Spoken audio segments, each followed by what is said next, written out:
Hey there, it's Tanya here. Sunday afternoon, and I wanted to do a video for you all about overwhelm. And it was my intention to go and spruce myself up a little bit and make my face look a bit better and get out of my digs. I'm still in my active wear. And I did that, and then no, this doesn't feel right. And I went and took all my fancy clothing off and clipped my hair back. I'm back in my digs again. And I want to do the video on overwhelm, but I'm just going to keep it real. I've had two really big weeks, and there's a part of me that's tired, another part of me that thought, look, Tan, just keep it real. Things don't always have to look really good. And so here, I'm going to do this video on overwhelm. It's been two big weeks, two really, really big weeks. And just when I thought last Monday, I was like, oh, I've got a lot to do this week. And the big one, my big outcome was getting my book back to the publisher and having to do some adjustments. And I still wasn't sure how I was going to make the book flow. Anyway, that afternoon at 2 o'clock, I get the phone call that mum's being rushed to hospital. She was dying. And then that started off as what I call the two big weeks. And I thought to myself, there's no way I'm going to be able to meet my deadline for this Friday. I'm going to stay at my mum's bedside all night. Went home and got the things that I needed and my laptop. And I just surrendered. I just said, okay, whatever will be, will be. My publisher said, don't worry, family first, take your time. And there was no pressure. But I distinctly remember making the decision on about that Monday, Tuesday, to just go with the flow. It didn't also mean that I was going to give up. I thought, Tanya, this is going to be one of those times in your life when you're going to look back and go, wow, I don't know how I did that. And so I accepted that right at the beginning. And I also then went straight into 24 hours at a time, 6 hours at a time. What are the most important things for me right now? Not what's urgent, what's more important. The most important thing is for me to spend this precious time with mum. That is my important outcome. And also to make sure that I was calm and present with it all throughout the difficult feelings that were coming through. But I still kept in the back of my mind the possibility that I could quietly keep working away on my book.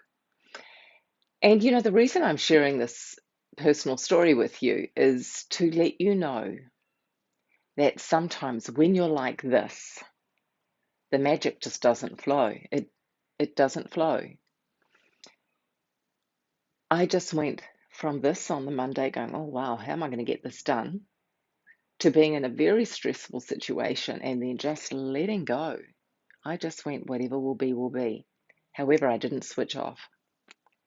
And during those times when I was awake during the night, when I was sitting at mum's bedside, the inspiration just flowed. Everything fell into place. I let go of the deadline. I let go of the need for perfection. I just let go. And as a result, everything just came to me like that. Bang, bang, bang. In the middle of the night, I'd get up and I'd pop it in my telephone, what was just coming to me on how I would do things, or I'd even get out of bed at 3 a.m. and type it.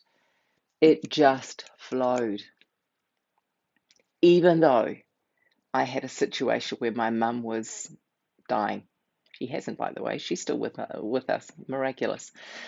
But in spite of that pressure, grief, whatever you want to call it, I allowed the flow to happen.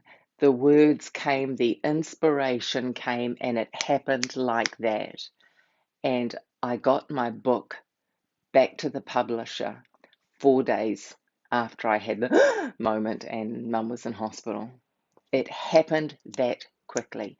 And I just want to share with you the magic that can happen when we just surrender. Whether it be a situation, a person, a really difficult situation with a person, a strong feeling, just surrender to it and be with it, even if it's the most unbearable feeling. Just be with it, be in it. So I can now look back 14 days later, and I might still be in my digs and feel a bit haggard, but I'm proud that I didn't give up on the possibility. And I can look back and say now, I don't know how quite I did it. I don't know how it happened.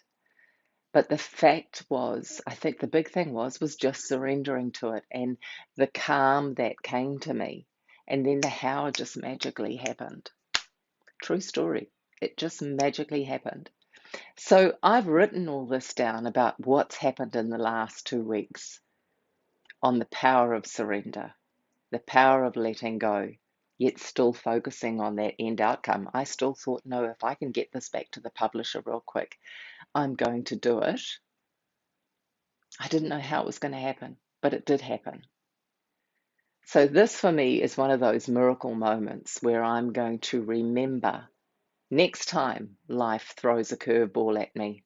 Oh, it's okay. I know I managed that back in that time, back in January 2022. I really just wanted to share that with you and to invite you to let go of the reins, let go of the need to control, let go of that person, place, or thing, that situation that is keeping you tight and wound up, and just surrender. Because that, I've discovered, is when the magic happens.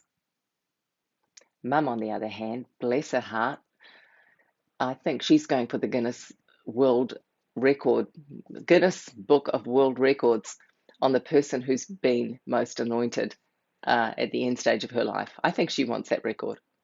God bless her, resilient. Anyway, that was what I wanted to share with you. Just let go and watch the magic happen. Bye for now. I'll see you again soon.